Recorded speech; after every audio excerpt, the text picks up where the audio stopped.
Rich history is buried at the site of the Greenlawn Cemetery along the White River. Yeah, WRTV's Naja shows us the city's first public burial ground is believed to be the largest resting place for black people in Indiana.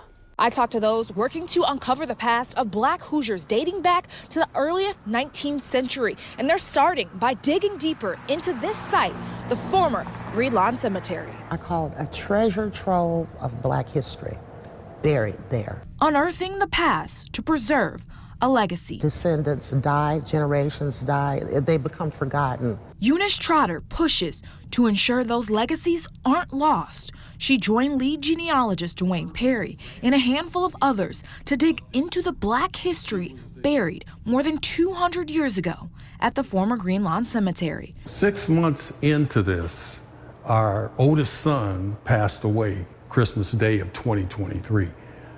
I was this close to saying I can't do this anymore, but I could not stop. These special people that were buried there, it's almost like they grabbed the back of my neck and said, "You got to tell our story." The stories of black pioneers and trailblazers, some who escaped slavery to start new lives in the Hoosier State. One of the founders of Bethel AME Church was buried there.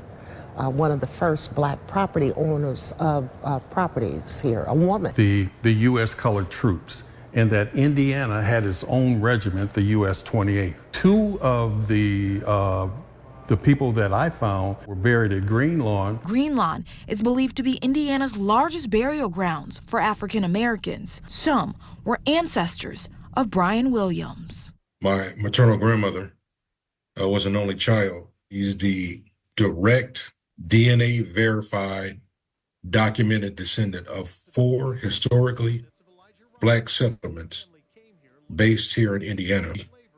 Can't put a price on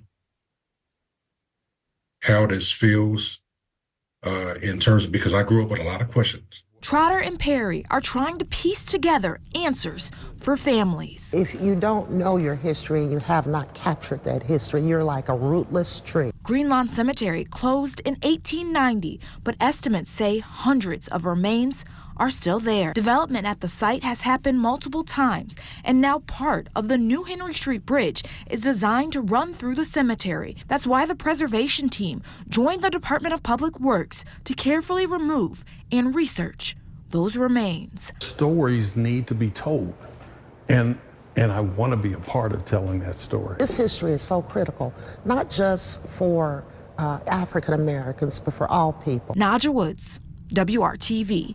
So far, the city says they've found 282 grave shafts in the 1.5 acres of land controlled by them. They are still working to identify who they were. Trotter says they want to eventually have a memorial honoring black history at the site.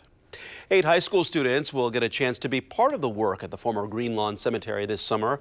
A paid internship program called Indiology will let the students get hands-on experience in archaeology. Deputy Mayor Judith Thomas joined us earlier this week to share more about that program.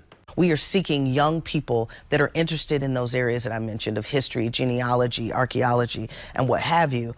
And so how do we get them to actually hands-on to see how these professionals are working, how they were able to blaze a trail as far as for their actual careers in these areas of history and genealogy and archaeology, and what they need to do to get it done, but then to also see this historic a project that we are working on as a city, the Henry Street Bridge, and that they could also be a part of that and spread that story and tell that story for generations to come, because they'll be living, literally living through history.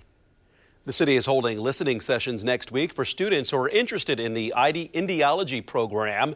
You can learn more about how to get involved and the Henry Street Bridge project at WRTV.com.